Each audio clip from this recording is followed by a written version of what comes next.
Hey everyone, Chris Stoltz coming at you today from the Maryland Center of History and Culture for the Jim Henson Exhibition, Imagination Unlimited. And guess who's with me? It's Krazy Joe. We're gonna go inside and check out the exhibit and see all the wonders we can see and wonder about. Do you think they'll have some Muppet stuff in there? No.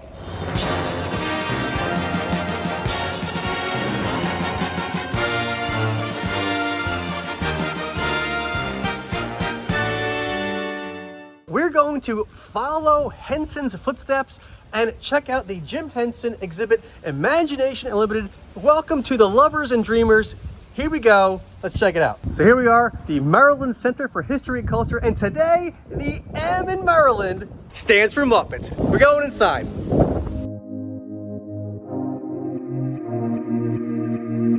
When you enter the museum, there are signs at the front desk for general admission that feature Jim Henson and the Fraggles, and a member and online check-in sign featuring Richard Hunt, Jim Henson, and Frank Oz performing Ernie and Bert.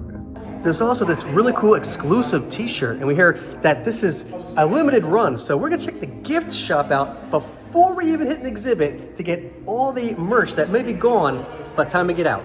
So instead of exiting through the gift shop, we're going to be entering through the gift shop and see what all the merch we can find first. And right outside the gift shop, they have a whole section of free books and literature. The Arsenal to Democracy, Furniture, Care and Conservation, Thomas Jones, the Chief Agent of the Confederate Secret Service. I don't think I'll be picking any of these up, not even the Red Polka Dots book, whatever that is, but there is a Sesame Street Dream Big, celebrating our uniqueness, exploring how we're all connected, and building awareness of our community. I think I will pick this up. Joe, what are you picking up? Well, I don't know what I'm picking up, but I thought you would want the Wills Administrations of Northampton County, Virginia, 1632 to 1802. I mean, who wouldn't? All right, so we're entering the gift shop. As soon as you come in, there's a whole bunch of Henson and Sesame Street merch just right here at the door. A whole bunch of Sesame Street classic golden books. We're different, we're the same. There's a Tango plush, we got Tamir, we got a whole section of different colored coffee mugs, some Oscar plush, Furry Friends Forever. Coming together, I love my hair, Big Bird plush. This is just fantastic. Over by the register, there's a whole section of Sesame Street plush. Again, more Tango, Abby, Elmo, Tamir, Bert and Ernie, and more. Moving on, we have a whole bunch of other cool stuff. We have Craig Shemin's Salmon Friends book. We have some Labyrinth postcards, a whole Labyrinth pin set. We have a lanyard. You remind me of the Babe pin and the LO worm pin. I believe I do already have this. And these are really awesome. I don't believe these are licensed, but they have them here in the gift shop. It's Miss Piggy and Kermit Saint candles. These are just awesome. I actually got these as a gift from a friend of mine. They are fantastic. Look, there's Miss Piggy and Foo and Kermit. They are definitely saintly.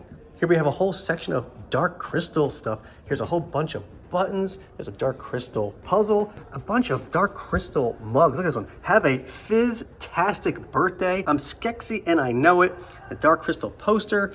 Here's the dark crystal bestiary 500-piece puzzle. That is really amazing. I don't think I've ever seen that before. And there's a whole section of dark crystal prints over here too. What's Joe finding over here? What do you got? The Sesame Street Trivia Quiz book. Ooh, that's interesting. Would you like me to ask you a trivia question? Absolutely.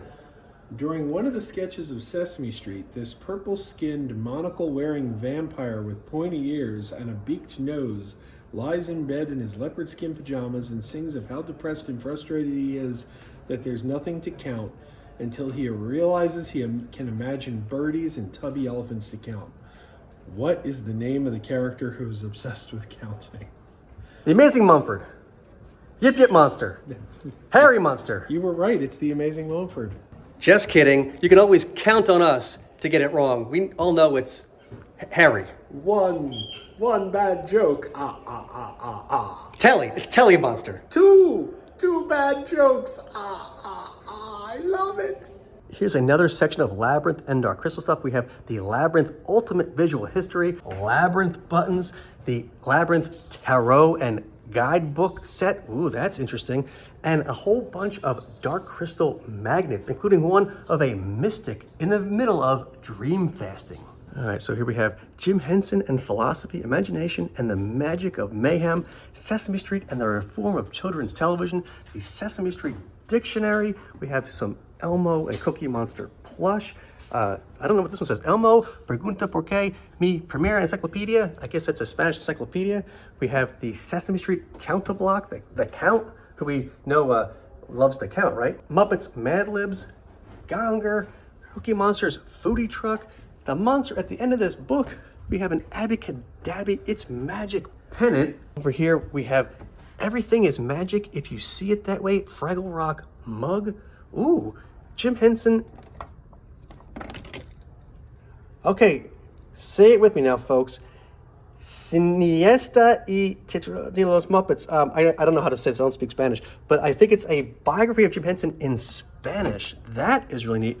We have a whole bunch of Sesame Street head patches, some I Love the Muppets plush. Here we have the limited edition Muppet sweatshirt. That is nice. It's got the Muppets all coming out of these flowers, and we even have the exclusive Jim Henson Imagination Unlimited poster for the exhibit. We just noticed that the cover for the Sesame Street Trivia Quiz Book has an illustration by none other than our friend Will Carroll. You can kind of see there's a watermark right there. It says Will Carroll right on it. That's really neat. I'm hoping he gets some residuals or knows this was being used because his artwork was used for the cover of this. That is really cool. Okay, now that we're done shopping, we're gonna take the elevator to the second floor to see the exhibit. Before you go, explore the museum store. Before you go, join or renew your membership. Well, we already did this, but I guess we can go again. Of course, Jim Henson has a long history with the state of Maryland. He got his start at WRC-TV with Sam and Friends. There's a statue of him at his alma mater, the University of Maryland. There's an image of that. And then the Henson family home in Hyattsville. Of course, J. Patterson Hall, the University of Maryland, where this statue right here actually is just right over here in the bushes, kind of where this hidden Kermit someone drew, and that's basically where the statue actually is. That's really cool. Hey Chris, have you been to the statue? I have been to the statue. I've been right there. Well, then you can pop your photo in right here. Boop! There's a whole selection of pencils. You can leave your mark on the wall. So what's Krazy Joe gonna write? What are you gonna write, Joe? I need another one. I don't like the way that's writing. Uh-oh. I need a better one. Better one. Yeah, let's see. Let's try green. It's not easy writing in green. Right, here we go. Let's see if this is any better.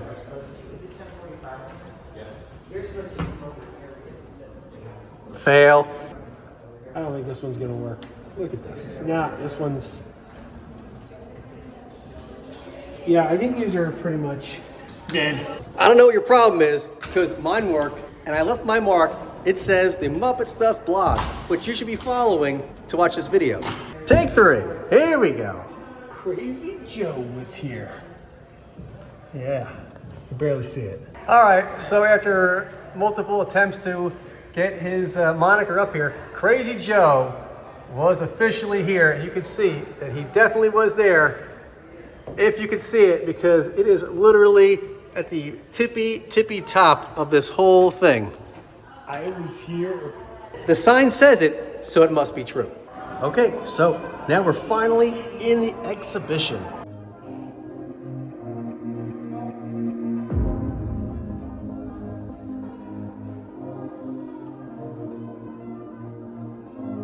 Since this is put on by the Museum of the Moving Image, they have a smaller version of their montage that enters their version of their exhibit as well. What's interesting about this montage is that in the version at the Museum of the Moving Image, it's on all these different separate screens, whereas here it's just projected, so you can see the full image, how it would look when it's separated, but just as one image. That's pretty interesting. Or maybe not. The Jim Henson Exhibition Imagination Unlimited. Throughout a singular career spanning 4 decades, Jim Henson created iconic puppet characters and stories for film and television that left an indelible mark on popular culture. With his gently subversive humor, restless curiosity, and innovative approach to puppetry, Henson built the Muppets into an enduring international brand, contributed beloved characters to Sesame Street, and made movies that applied his vivid imagination to stories for the big screen. This exhibition explores Henson's unique contributions to the moving image and how he and a talented team of designers, performers, and writers created an unparalleled body of work that continues to delight and inspire people of all ages. As children, we all live in a world of imagination, of fantasy, and for some of us, that world of make-believe continues into adulthood. The frog that started it all, greeting you to the exhibition, is Kermit himself, with a photo of Jim performing him. One of my favorite things about these exhibitions and seeing the puppets on display is getting to see the side you never really get to see, which is the backside. You never really see the backside of the character, so you really get to see a 3D view of them, and it's just incredible the detail and craftsmanship that goes into them. So as we walk down the beginning of the exhibition, we see how Jim Henson began his illustrious career. I badgered my parents until we got a television. I mean, it was a real campaign. I thought it was incredible. I still do. It's amazing to see a live picture that comes to you from somewhere else. I've always been in love with television. He created cartoons in his teenage years, he made posters for sets for his high school's theatrical productions, and studied art and graphic design at the University of Maryland, where he started his successful poster business. Though he became known to the world as a puppeteer, Henson originally considered himself primarily a visual artist. One of Jim Henson's early inspirations was the Pogo comic strip by Walt Kelly. And here's one of Walt Kelly's comic books. It's certainly not a career one would plan. I was interested in television, in film, in art. When I went into puppetry, I found I could combine all this stuff. This section, highlighting Henson's connections to Maryland, is exclusive to this stop on the tour. So here we see Jim Henson and Sam in the first car he built off his earnings from Sam and Friends. And here are some family photos from his time living in Maryland. Of course, here's Jim and Jane with Lisa when she was just a baby. Here we see a photo of Jim and Jane beginning to sketch out some of the early Muppet characters. Here's a bunch of poster art that Jim did while at the University of Maryland, including a poster for the student production of the Tea House of the August Mood, which was originally held October 25th through November 2nd at the University Theater. Little trivia, Chris. This production was so well received that the following August he starred in the Treehouse of the Ancient Moon. Really? Yes. That, of course, is a joke because I screwed up saying the name like 50 times before I actually got it right. Here we see a trio of Jim Henson prints. These are reproductions of Jim's early work, Hilarity, Melancholy, and Conceit, that was done as a limited run back in 2015 from the Henson Company. They even have a picture of Jim Henson's diploma. Over here we have some reproductions of ads for Sam and Friends and Jim Henson's original business card. There's also some stills from Sam and Friends, as well as some behind-the-scenes photos of the Wilkins commercials. This section here begins the early works. This is the beginning of Sam and Friends. Here we have a record and a list of the songs used throughout Sam and Friends' run. Here we have the handwritten transcripts, the lyrics to that Old Black Magic, so that Jim and Jane could perform to and know exactly where to hit their beats, their marks, and where the jokes would land. Here we have a section of the Muppet variety and talk show appearances, including the face cloth puppet that they use for the I've Grown Accustomed to Your Face number, which they of course performed on the Steve Allen Show. I've grown accustomed to your face. So apparently this is the third version of the puppet. They performed it first on Sam and Friends, then the Tonight Show, and then the Steve Allen Show. Here we have the Wilkins and Wonkins puppets. The actual puppets, I believe these might be reproductions, not the original ones, but here we have Wilkins and Wonkins. You can see Wilkins trying to take a photo of Wonkins. I wouldn't get too close to these puppets because you might actually blow up. Once again, a great thing about seeing the puppets in person is you really get to get a sense of the scale of them. You get to see a different perspective of them, you know, from the top, from the sides, all kinds of great angles that you never get to see on screen. Here we have the beautiful Day Monster puppet, and this, I mean, obviously there he is there too. It's like seeing double. But this beautiful Day puppet, I think, is actually a puppet. Look at the fur on him. Check out the mouth made out of like this kind of foamy material. You can really see the detail in here. They actually also have a whole little mock-up of how the puppet is made and operated here too.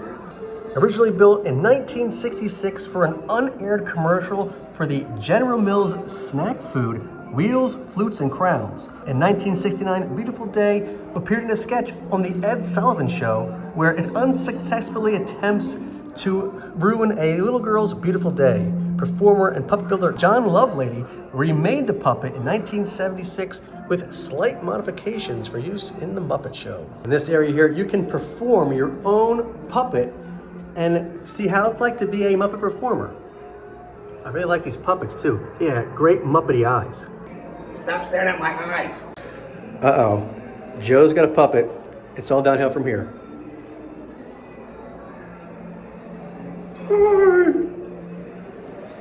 That puppet is kind of shy for you, Joe. I'm a puppet? I thought I was a fabricated American. These puppets were built for an unused Marathon gas commercial, though I've definitely seen these puppets used in the past, so maybe it's just a clip or something. Very cool use of the gas tap handle concept for a puppet design. Here we see the extremely famous Billy and Sue puppets. Of course, everybody thinks of the Muppets. Their mind goes right to Billy and Sue. Of course, Billy and Sue were performed in 1962 for a series of unaired public service announcements. So no one saw them because they were unaired. But here you can see them being performed by Frank Oz with Jim Henson performing Tamanella Grinderfield. Here we have some of Jim Henson's experimental films. Here's an ad for all the good things the Henson Company was doing, or at the time it was called Henson Associates. They have Youth 68, Timepiece, The Muppets, TV commercials, all made and brought to you by Henson Associates. Here we see the scripts for Youth 68, a documentary that was used as part of the NBC experiment in television, a recreation of the Cyclica nightclub with this funky, crazy thing going on. Sadly, it was too funky and crazy and never came to be. Here we see clips and the composition for the logo for the Cube. Here are clips and the storyboard for Jim Henson's Oscar-nominated short Timepiece, as well as a promotional brochure featuring Jim Henson on a flying machine. Here's this whole section on Rolf. So here we see Jim Henson performing Rolf and Jane performing Baskerville for a Purina dog food commercial. Some early sketches of Rolf. Pictures of Frank, Jim, and Rolf, as well as puppet builder Don Saline. And an ideal Rolf put out in 1966. Interesting enough, while the Rolf toy puppet is here, Rolf is not here. We have sketches and storyboards for Rolf. We have clips of Rolf on the Jimmy Dean Show, but Rolf himself, unlike in the exhibit in New York, is nowhere to be seen. Of course, that leads us into the most famous street in the world, Sesame Street.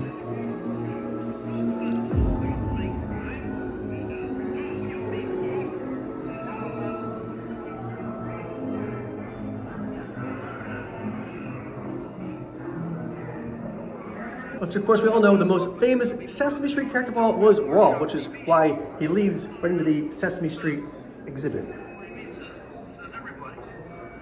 Just kidding. He was only in the pitch reel, not on the actual show itself. Here we have the puppets for Ernie and Bert. And of course, Ernie's rubber ducky. That's like the original rubber ducky. It's got some wear on that thing. That is awesome.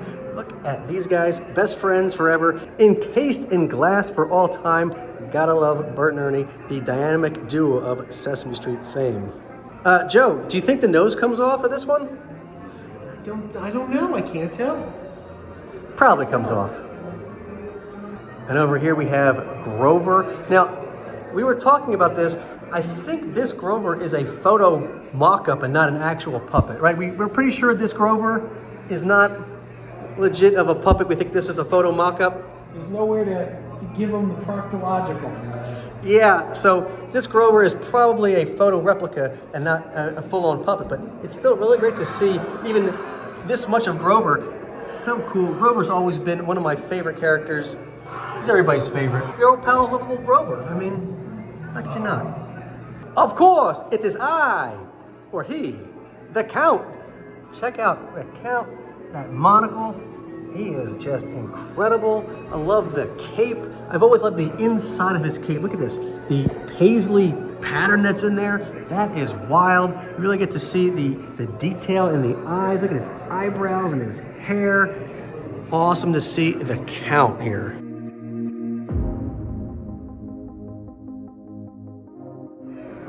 Over in this section, they have the Make a Whatnot character like they do in the New York exhibit. This one's been rhinoplastied. Here's the set for the Wriggling Brothers Circus with Slimy, of course, on the tightrope and all of his friends cheering him on. Here you can see how large the set is compared to the Count. Here we have a selection of Sesame Street merchandise. Here's an Ernie puppet and Big Bird's basic walking letter set. It's similar to the exhibit they have in New York, except it's missing the Roosevelt Franklin puppet. They even have the Muppet character book, which showed the characters in licensing so they would look correct in products. Over here is the Muppet section, the Muppet shows section, I should say. Oh, and we have Dr. Bunsen Honeydew and Beaker on display. Check them out. That is awesome. You can really get right in there and see all the detail of the fabric. I love his outfit, the cuffs, the collar, the jacket, and all. Of course, Bunsen would not be complete without his hapless assistant, Beaker.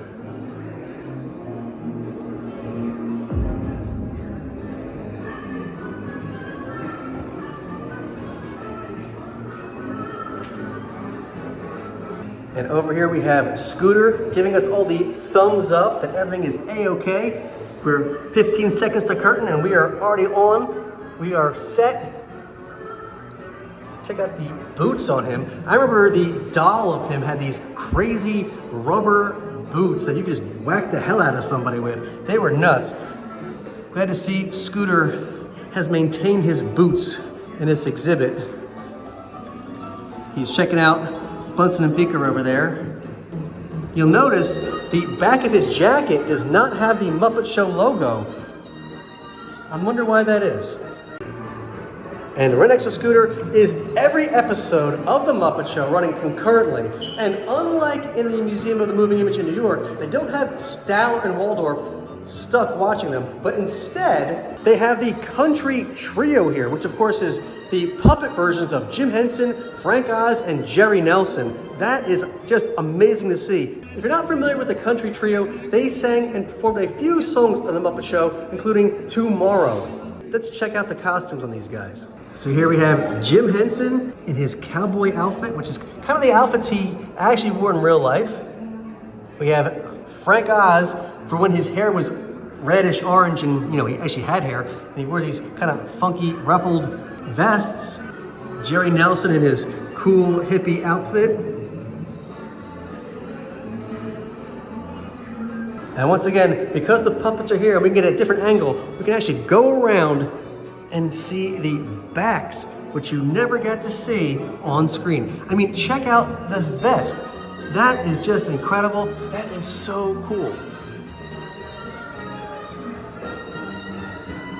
Here we see how they planned each episode of the Muppet Show. So here's Carol Burnett and the cold opening, the opening titles. Something happens, Statler and Waldorf do something. There's a UK spot, commercial, something here, Vet's Hospital, at the dance, and then the credits. And when we say every episode, we mean every episode, including the Chris Langham episode, as well as the episode with Brooke Shields, which you will not see on Disney+.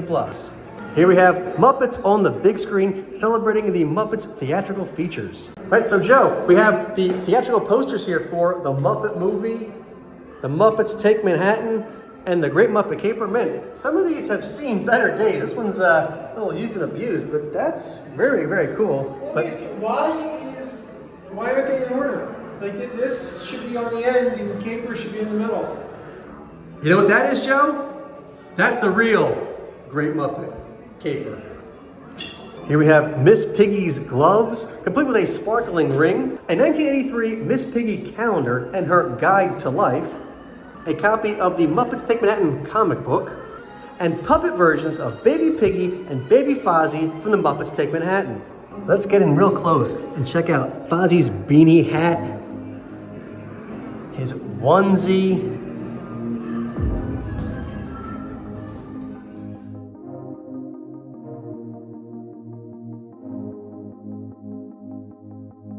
Here we have Miss Piggy's boat. And of course, her Kermit doll.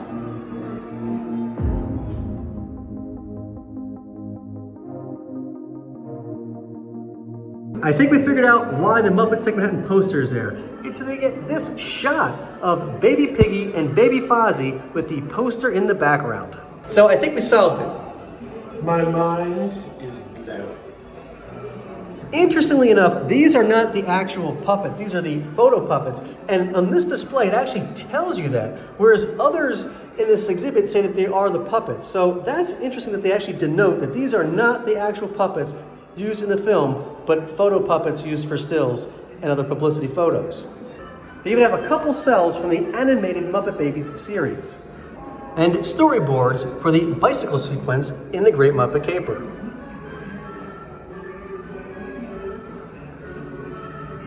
Here we have the immersive world section. And of course, this is always my favorite part where they have Fizgig jump out. I just love this part so much. And they even have Jen and Kira here on display as well. Yeah, I'm not too keen on this Jen and Kira. They don't quite look like they do in the movie. I don't know what happened here, but their faces are just not quite what I was expecting.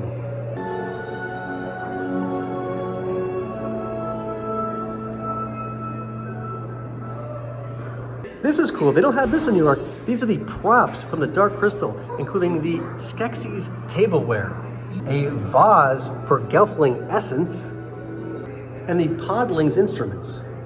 Oh my goodness, this is just incredible. It's Aughra. Wow, check her out. She's got the evil eye on you, man. Wow, that is cool. Look at her dress. Look at all the details in there. That is just amazing.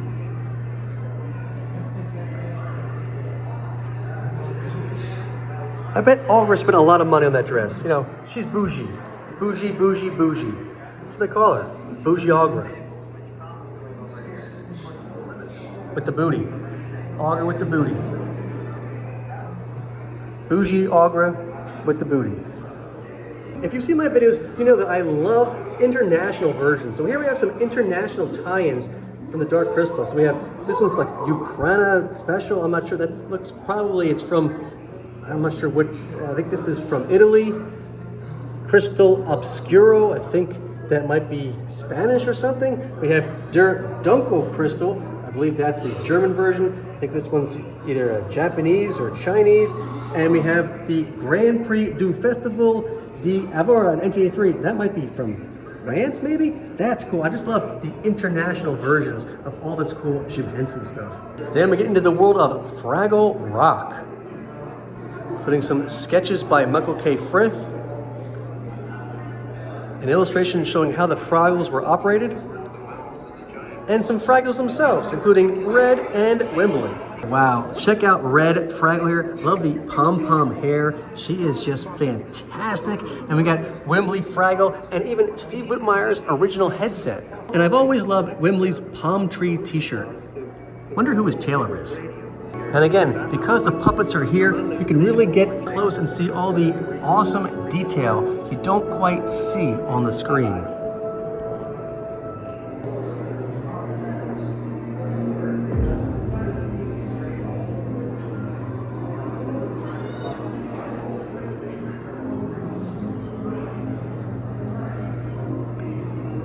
Check out those Volubiuses.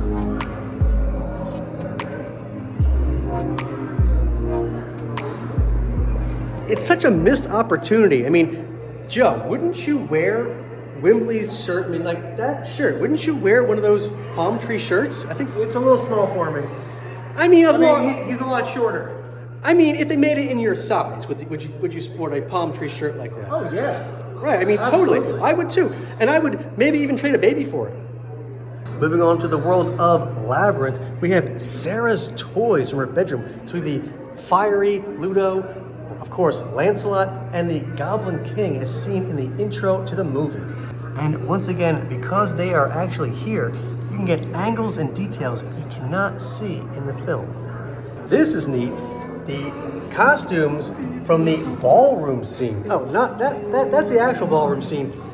These are the actual costumes, and they're on this display where they're perpetually dancing. That is just incredible. Check out Sarah's ball gown. Wow, the puffs on that are just incredible. They are definitely poofy. And you got Jareth's costume here. Look at all the rhinestones shimmering on the back of this thing. This is just amazing. Again, you don't get to see this kind of detail in the movie, but here you can really get a sense of just how amazingly detailed these costumes are and the time and effort put into them.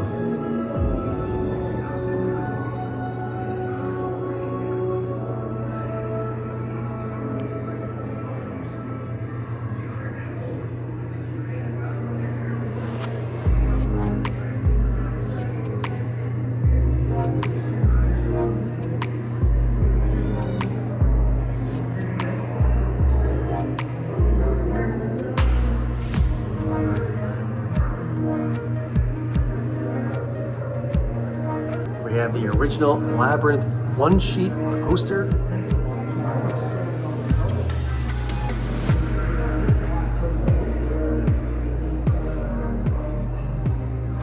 Here we have the original Labyrinth title ideas written on Henson stationery. A small model of Sarah's bedroom.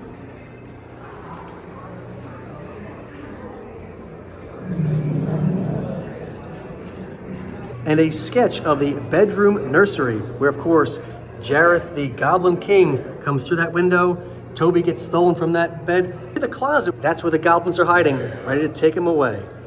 And then we come to the looking ahead section, showing all the things Henson was working on in the years right before his death, including Muppet Vision 3D. Actually, this is the Muppets at Walt Disney World. The Ghost of Fafter Hall, which you don't see them talk about very much. That's Muppet Vision 3D, The Storyteller, and Teenage Mutant Ninja Turtles. Of course, one of my favorite later productions of the Henson Company was the Jim Henson Hour, and here we see Ubu and Digit and Leon. Oh, just amazing. Such a sad state of affairs that this show is not readily available to view because it was just way ahead of its time. Joe, were you a big fan of the Jim Henson Hour? I was. I liked it, but it's an interesting show. Like, you and I interviewed the hosts of the Muppet Trek podcast, and they said that they're going to go through every Henson production and eventually get to the Jim Henson Hour. But the interesting thing about the Jim Henson Hour is its segments have been broken into other shows. For example, they did an episode called Secrets of the Muppets that has since been syndicated individually as a special. They did episodes of The Storyteller, which were later collected as just The Storyteller. So it's a very fragmented series to even try to dig up the episodes.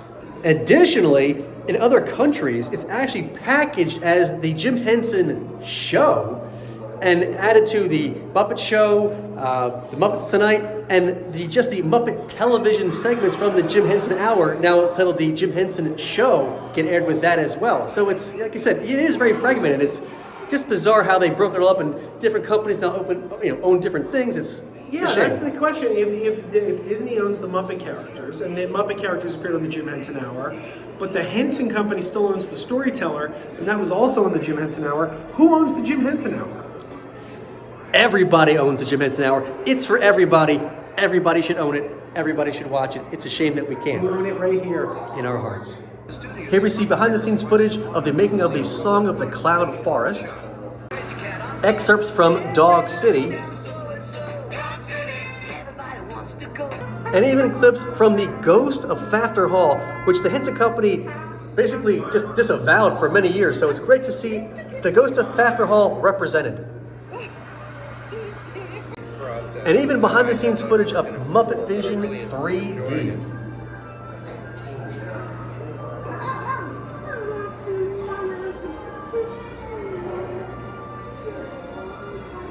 We looked at a lot of 3D films to try to see what works.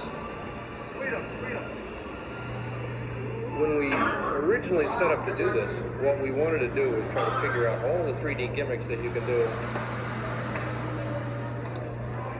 and then figure out a way to put them all into one short film. And we have the Henson motion capture performance system that you can see in all 3 dimensions. In the Museum of the Moving Image in New York, you can only see it in 2 dimensions because it's kind of up against the wall. But here you can see it in all its 3-dimensional glory. As well as the goodbye screen, which of course the exhibit in New York is all in separate screens, but here they combine them all into one big image.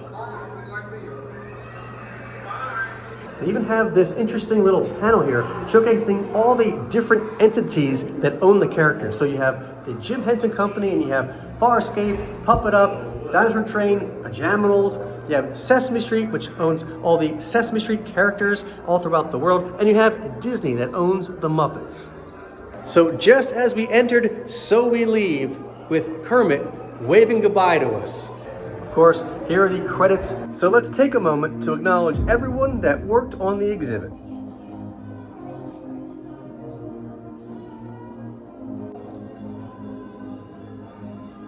All right, so as you saw, we already went to the gift shop. So I will show you what I picked up from there when I get back to my Muppet Museum.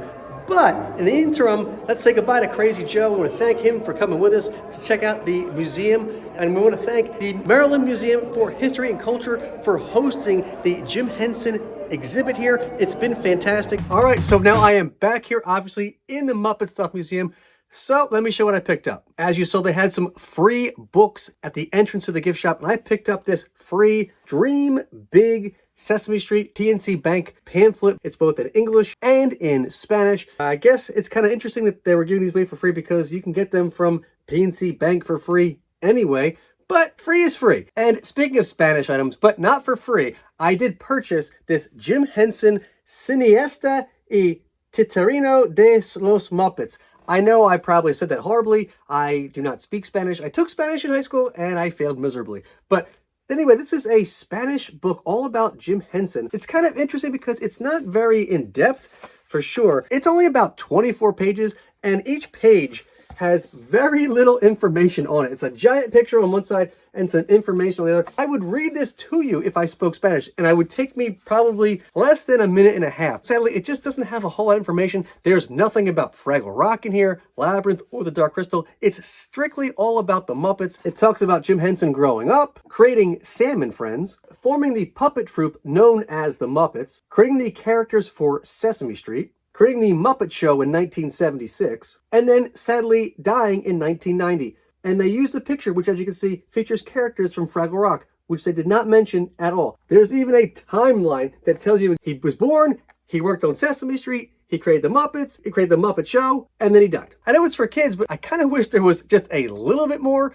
to it than that, because the man did more than just create Sam and Friends, work on Sesame Street, and create the Muppet Show. But there was so much more stuff other than this. Speaking of characters not in that book, I picked up these Dark Crystal magnets. This vertical magnet featuring Jen, Kira, Fizzgig, and the Dark Crystal itself. A horizontal magnet with a purple background, also featuring Jen, Kira, and Fizzgig. Another purple backdrop magnet featuring Jen and Kira with just the top of Fizzgig's head, bookended with the head of a Mystic and Skeksis. I also picked up this magnet featuring a Mystic that says Dream Fast, which he wasn't really doing. The only one that dream fast is Kira and Jen. The Mystics don't dream fast. He's just playing his instrument. I also picked up the Dark Crystal Tarot Deck and Guidebook.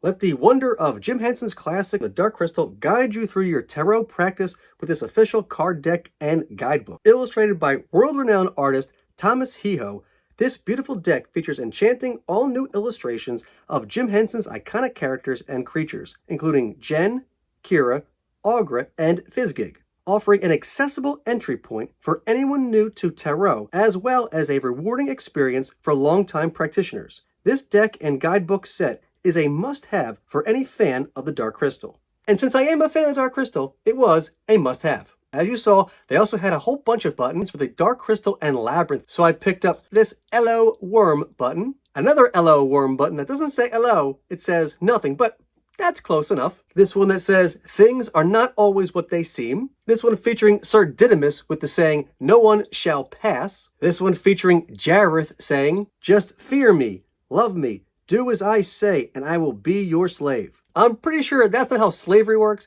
so I'm glad Sarah passed on his offer. Here's one with Ludo that says, smell bad. Smells fine to me, though. Here's one of Sarah trying to push her way out of one of Jareth's magic bubbles. Sarah, just don't go that way. Go this way. Never go that way. And another button featuring Jareth, this one saying, I move the stars for no one. I believe there are 12 buttons in the set. They only had those 8 different ones. So if any of you have extras of those other buttons, I'd love to complete my set. I checked my list while I was at the museum, and I was missing one Dark Crystal button. And it's one featuring that same image of the Mystic that says Dreamfast. Again, who was not dream fasting. The museum also had a couple of enlarged postcards featuring Jim Henson with many of his characters. The back of each postcard says the Jim Henson Exhibition, Imagination Unlimited, as well as information about the image on the other side. So here we have Jim Henson directing David Bowie and Jennifer Connelly on the set of Labyrinth, as well as this postcard featuring Jim Henson and the Fraggles. Speaking of Fraggle Rock, I also picked up this Fraggle Rock mug from Aquarius that says, everything is magic if you see it that way, which is such a great message and really in the spirit of Fraggle Rock. I also grabbed this exhibit-specific mug. As you saw, it came in many different colors. I picked up the Kermit green one. It says,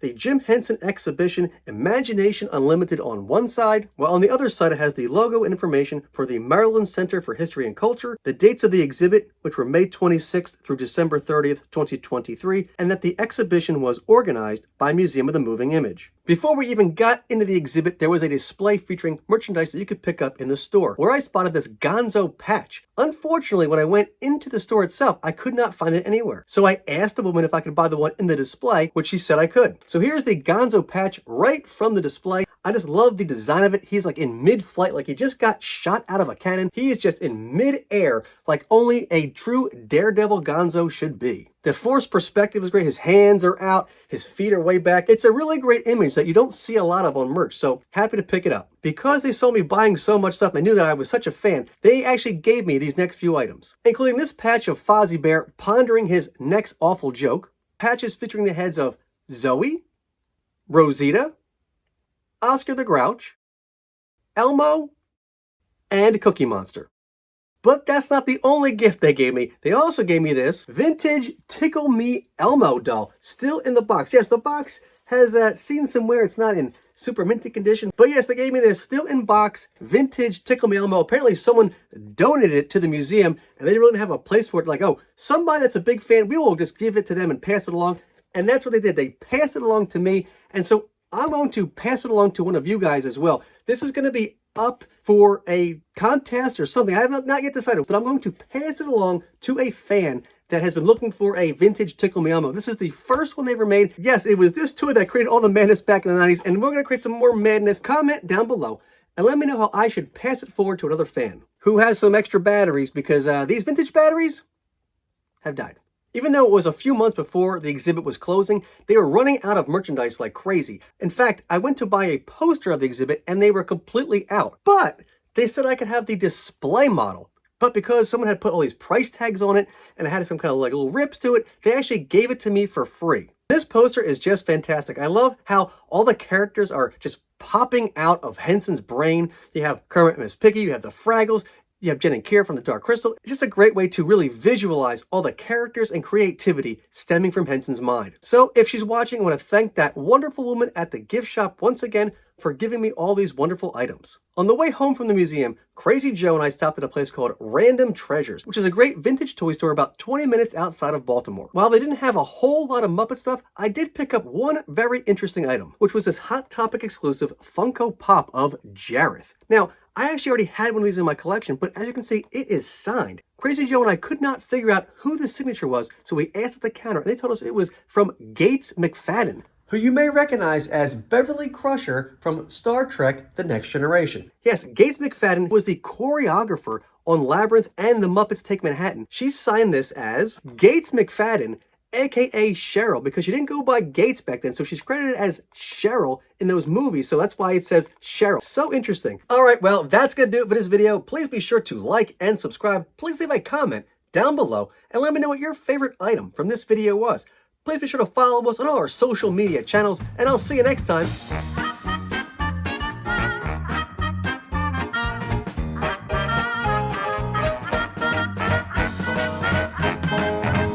Including a poster for the student production of A Tea House of the Agent. poster for the student production of Treehouse of the August Moon. Tea house. Including a poster for the student production of the Tea House of the August Moon, which was held August